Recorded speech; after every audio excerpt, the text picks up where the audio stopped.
किसी भी रास्ते पर आंख मूंद कर चलते चले जाना कोई समझदारी नहीं होती। तो अगर हम किसी भी रास्ते पर चलने वाले हैं, चलना चाह रहे हैं, तो सबसे पहले हमें उसके बारे में जान जान लेना बहुत ज़रूरी होता है। नहीं तो हम चलेंगे कहीं और पहुंच कहीं जाएंगे। तो जय हिंद आप सभी का। मैं विश्वेश मिश्रा अपने इस चैनल विजयी भव पर आप सभी का हार्दिक स्वागत करता हूँ। आज हम लोग जिस रास्ते की बात करने वाले हैं वो रास्ता है यूपीएससी का। वो रास्ता है भारत की एक ऐसी परीक्षा का जिसके लिए हर साल तकरीबन 10 लाख लोग फॉर्म भरते हैं, अप्लाई करते हैं। उसमें से 5 से 6 लाख तो एग्ज़ाम देने आते हैं। आप इन आंकड़ों को ध्यान से देखिएगा। 10 लाख ने फॉर्म भरा, 5 से 6 लाख एग्ज़ाम देने आए, और फिर उसमें से 15 से 16 हज़ार तकरीबन मेंस के लिए सेलेक्ट हुए। फिर मेंस के बाद इंटरव्यू के लिए 2.5 से 3 हज़ार का नाम जाता है इंटरव्यू के लिए, और फिर उसमें से 1,000 का सिलेक्शन होता है। लेकिन जो एक बड़ा तबका है, क्योंकि आईएएस और आईपीएस को लेकर के बड़ी मार रहती है, उसकी जो सीटें हैं 180 से 200 के करीब इतने लोग सेलेक्ट होते हैं। ये पूरा एक डाटा है यूपीएससी परीक्षा का। तो अगर हम बिगिनर्स हैं, अगर आप अभी शुरू करने वाले हैं, तो ये वीडियो एक सजेशन के तौर पर है, एक सलाह के तौर पर है कि अगर आप भी शुरू करने वाले हैं तो सबसे पहले अपने रास्ते की पहचान कर लेना बहुत अच्छा होता है।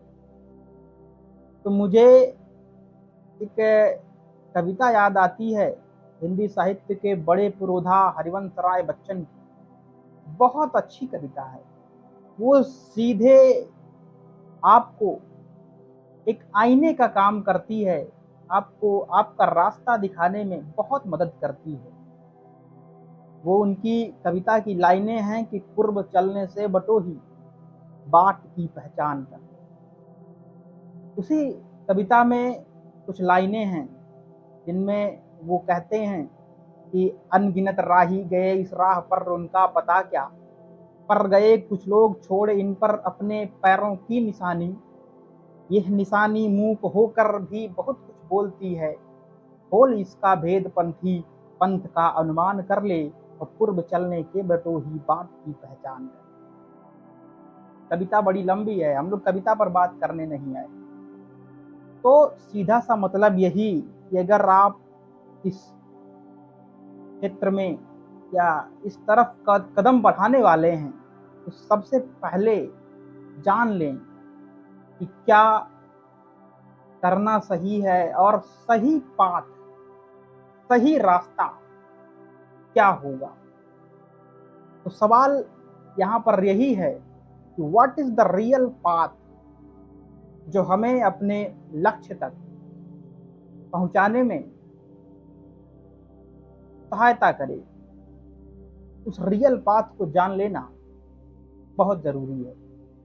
और इसी कविता में ही आगे इनकी लाइनें हैं, तो वहां पर ये चेतावनी के तरीके से समझाते हैं कि किंतु जग के पंथ पर यदि स्वप्न दो तो सत्य 200, स्वप्न पर ही मुग्ध मत हो सत्य का भी ज्ञान कर ले, पूर्व चलने के बटोही बाट की पहचान। ये इनकी कविता की लाइनें। तो बात यही, खोज यही, what is the real path, real path क्या है। तो अभी मैंने एक डाटा भी दिया, कितने लोग फॉर्म भरते हैं, कितने परीक्षा देने आते हैं और कितने सेलेक्ट होते हैं। तो सबसे पहली बात जो मुझे समझ में आती है, आपको ये हमेशा ध्यान रखना चाहिए कि ये यूनियन पब्लिक सर्विस कमीशन द्वारा कराई गई परीक्षा सिविल सर्विसेज एग्जामिनेशन, ये आपको एक सर्विस देती है, कोई जॉब नहीं देती। इस बात को ध्यान से अपने अंदर समझ लेना है कि UPSC is a service, not a job. आपको सेवा देनी है सर। यहाँ पर आपको कोई 9 से 5 की एक टेबल और डेस्क बेंच वाले जॉब नहीं करने हैं। आपको यहाँ पर सेवा देनी है, और सेवा देने के लिए पहले उस लायक बनना होगा। तो मैं सर्च कर रहा था गूगल पर ही, मैंने ऐसे ही सर्च किया कि what is the real preparation, what is the definition of preparation. आखिर तैयारी होती क्या है। आज कितने लोग तैयारी की ट्रैप में फंसे हुए हैं। सब क्या कर रहे हो भैया, तैयारी कर रहे हैं। क्या कर रहे हो भैया, तैयारी कर रहे हैं। लेकिन असली तैयारी है क्या, इस बात को जानना बहुत जरूरी है। तो उसमें तो जो मैंने सर्च किया और देखा कि what is the real definition of preparation, तो वहां पर हिंदी में मैं बता दे रहा हूँ, वही था कि तैयारी क्या है। तो तैयारी वह प्रक्रिया है जिसमें एक व्यक्ति मानसिक, शारीरिक और बौद्धिक रूप से खुद को किसी विशेष लक्ष्य को प्राप्त करने हेतु योजनाबद्ध तरीके से विकसित करता है। ये रियल डेफिनेशन ऑफ प्रिपरेशन या तैयारी है। फिर से सुनिए कि तैयारी वह प्रक्रिया है जिसमें एक व्यक्ति मानसिक, शारीरिक और बौद्धिक रूप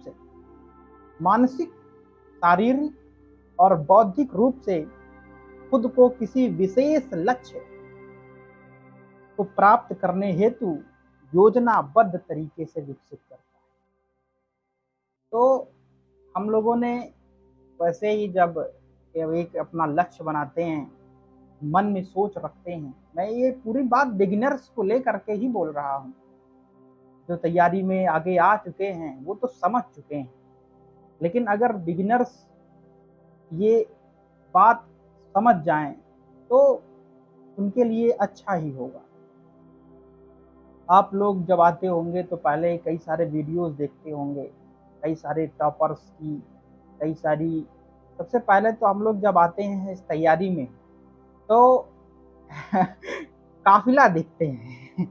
हमारी जो पहली एक भौकाल वाली इमेज जो बनती है कि जाएंगे तो हमारे साथ गाड़ियों का काफिला चलेगा और लोग सल्यूट करेंगे, किस तरीके की हमारी जो है इज्जत होगी, सेवा भाव होगी, जो भी है। सबसे पहली तो ये आती है। फिर धीरे धीरे जब हम प्रिपरेशन में आगे बढ़ते हैं तो फिर वहाँ पर कई सारी वीडियो यूट्यूब पर पड़ी, क्या करें क्या ना करें।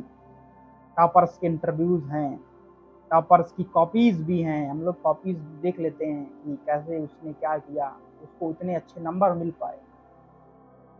तो ये सब आप बहुत जानते हैं कि केवल पढ़ना नहीं है, बल्कि उसको जो है रिवाइज करना है। कम पढ़ो, क्वालिटी पढ़ो और रिवीजन ज़्यादा करो। आंसर राइटिंग आप देर में मत ले जाओ, उसको पहले से ही शुरू कर दो। उसको आप फर्स्ट डे से ही शुरू कर दो आंसर राइटिंग करना। और कुछ बातें कि सब लोग अलग होते हैं, सबका अपना अपना तरीका होता है, सबका अपना अपना रूटीन होता है, और आपका भी अपना अलग रूटीन है। आप अपने हिसाब से टाइम टेबल बनाएं। रिसोर्सेज तो बहुत पड़े हैं, भरमार है रिसोर्सेज, तो उनमें डूब नहीं जाना है। में कुछ को सेलेक्ट करना है और फिर उसी पर एक को ही अपना आराध्य मानकर उसी पर चलते रहना है। ऑप्शनल को हल्के में नहीं लेना है, करंट अफेयर्स को समझना है कि क्या हमको करंट अफेयर्स से निकालना है। ऐसी कई सारी वीडियोस सब बहुत हम लोग देखते हैं, तो ये सब बहुत आपको सीखने को मिलता है, मिल जाएगा हर जगह। बट जो रियल प्रिपरेशन का मीनिंग है, जो रियल यूपीएससी की तैयारी का मतलब है, वो आपके अंदर है समझदारी को विकसित करना, विवेक को विकसित करना, डिस्क्रेशन, आपके अंदर एक अप्रोच को विकसित करना, एक दृष्टिकोण, कहते हैं कि नजरिया बदलिए। तो आपका नजरिया क्या है भारत को लेकर के, समस्याओं को लेकर के, आप उसमें किस तरीके से परिवर्तन ला सकते हैं, ये क्यों की समझ। और सब लोग बोलते रहते हैं एनसीईआरटी बहुत जरूरी है, NCERT is the door to UPSC, और ये सच्चाई है, ये सही बात है। क्यों? क्योंकि जब आप एनसीईआरटी खोलते हैं, एनसीईआरटी पढ़ते हैं, तो उसमें जब पहली आप पेज पढ़ते हैं, उसकी जो भूमिका है वो सीधा सा बताता है कि एनसीईआरटी बनाया ही गया है रटने की प्रवृत्ति को खत्म करने के लिए। इसीलिए एनसीईआरटी बनाई गई कि हमारे जो विद्यार्थी हैं वो रटने की उस प्रवृत्ति को भूल जाएं और सीखने पर और समझने पर ज्यादा ध्यान। तो इसलिए एनसीईआरटी बहुत जरूरी है और आप सब पढ़ें। तो अब ज़्यादा नहीं बोलूँगा, नहीं तो फिर कमेंट आने लगेंगे। तो रियल मीनिंग ऑफ प्रिपरेशन यही है कि आप क्यों जानें और उस चीज़ को, आप किसी भी समस्या को कैसे ख़त्म कर सकते हैं, उसको कैसे मिटा सकते हैं।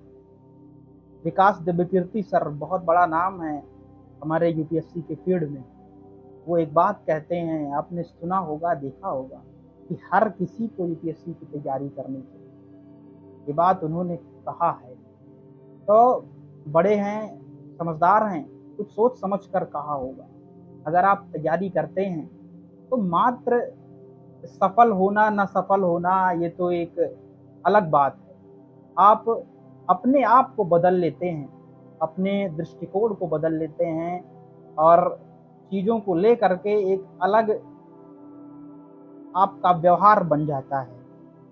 तो जो कुल जमा बात यही रही, real meaning of preparation is to know yourself and know about your community. कैसे चेंज लाया जा सकता है, ये बिहेवियर जो है असली प्रिपरेशन को दिखाता है। तो बस अब मैं भी ऐसे ही वीडियोस और जो हमारी धारा इस YouTube चैनल पर चल रही है great personalities in the world की, वो अनवरत चलती रहेगी। उससे भी हम लोग बहुत कुछ सीखते हैं और सीखने का प्रयास करते हैं। तो वो धारा चलती रहेगी। उसका एक बड़ा लक्ष्य है, तकरीबन 1000 अभी का टारगेट है कि हम लोगों को टच करना है ऐसे बड़ी पर्सनालिटीज। तो आप लोग भी कमेंट में बताएं कि आगे हम किस पर्सनालिटी पर बात करें या फिर किसके बारे में चाहें। वो धारा हमेशा चलती रहेगी और मैं इस चैनल पर कुछ टिप्स और कुछ जो भी अपने समझ के अनुसार और आपके फ़ायदे के लिए ला पाऊंगा, वो यूपीएससी से रिलेटेड लाता रहूंगा और जल्द ही कुछ विषय पढ़ाने का भी प्रयास करूंगा। अभी सोच में हूँ कि हिस्ट्री से पढ़ाया जाए, शुरू करा जाए, या ज्योग्राफी से शुरू करा जाए। वीडियोस आप देखिएगा, जो मदद मिलेगा तो मिलेगा। और बस यही बात। तो आपको रियल जानना है और रियल प्रिपरेशन करना है। तो तब तक के लिए जय हिंद और विजयी।